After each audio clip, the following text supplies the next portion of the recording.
अब जिस experiment demonstration की हम बात करने जा रहे हैं वो है to compare the EMF of two cells using a potentiometer. ये है मेरा पोटेंशियोमीटर जिसमें 4 वायर्स लगी हुई हैं और ये एक ही वायर है जिसको स्ट्रेच करके लगा रखा है और एक वायर की लेंथ 100 सेंटीमीटर, टोटल लेंथ होगी 400 सेंटीमीटर। ये है हमारी की जो हमने अटैच कर रखी है। हमने कनेक्शन एज पर द सर्किट डायग्राम कर रखे हैं। ये रियूज चार्ट है। ये हमारा सेल है, सेल का पॉजिटिव इलेक्ट्रोड है, ये सेल का नेगेटिव इलेक्ट्रोड है।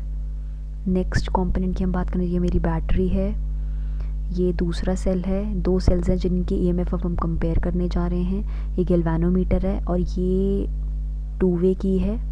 2 वे की का यूज़ ये होता है कि हम 2 सेपरेट की लगाने की जगह एक 2 वे की लगा सकते हैं, तो इससे कनेक्शन कम हो जाता है। और जो तो हमने एक पेंसिल जैसी देखी वो मेरी जॉकी थी। अब हम क्या करेंगे, एक्सपेरिमेंट स्टार्ट करने के लिए सबसे पहले दोनों सेल्स को के पॉजिटिव और नेगेटिव इलेक्ट्रोड को डाल देंगे और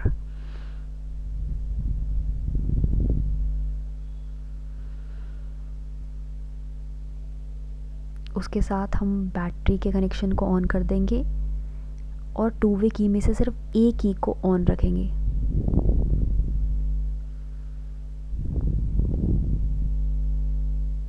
ये है मेरी 2 वे की, इसको में से मैंने सिर्फ एक की को भी ऑन रखा है, दूसरी को ऑफ रखा है। और की के कनेक्शंस और रजिस्टर के कनेक्शन मेरे साथ टाइट होने चाहिए। बैटरी मैंने ऑन कर दी है।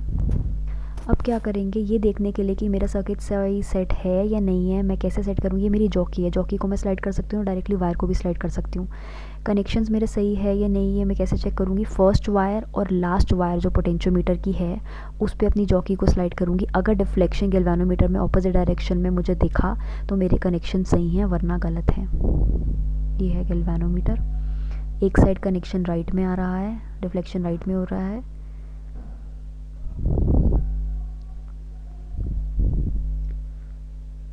ये की तो मैं ऑन ही रखूँगी हर बार।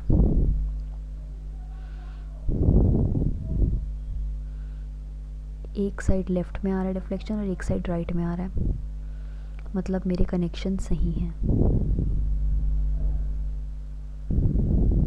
क्योंकि अगर डिफ्लेक्शन ऑपोजिट डायरेक्शन में नहीं आएगा फर्स्ट और लास्ट वायर में तो मेरे को बैलेंसिंग पॉइंट नहीं मिल पाएगा। ये है इसका लॉजिक। अब मुझे करना क्या है, क्योंकि मैंने फ़र्स्ट अपना 2 वे की एक की इंसर्ट कर दी है, तो मुझे बस बैलेंसिंग पॉइंट ढूंढना है उस चारों वायर्स पे अपनी जॉकी को स्लाइड करके। और बैलेंसिंग पॉइंट मुझे तब मिलेगा, मैं स्लाइड करती रहूँगी तब मिलेगा जब गैल्वेनोमीटर 0 डिफ्लेक्शन दिखाएगा। तो मैं अपनी चारों वायर्स पे स्लाइड करती जाऊँगी और जब मुझे पता है कि फर्स्ट और लास्ट वायर पे ऑपोजिट डिफ्लेक्शन आ रहा है तो बीच में एक पॉइंट ज़रूर होगा जिस पे डिफ्लेक्शन 0 होगा, तो वही मेरा होगा नल पॉइंट और वहाँ से मैं बैलेंसिंग लेंथ निकाल दूँगी फ्रॉम द एंड पी। यह भी प्रक्रिया हो रही है कि मेरा स्टेबल रीडिंग आ पाए और गैल्वेनोमीटर में डिफ्लेक्शन 0 हो जाए।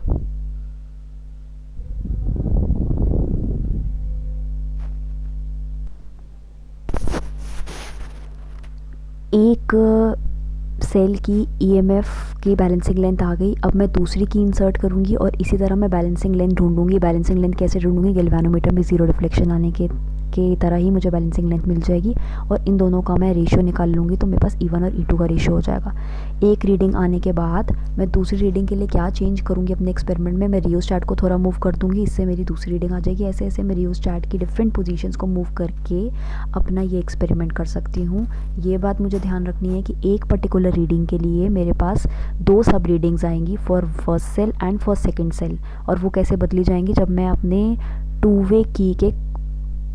वे की के मूवमेंट्स को बदल दूँगी।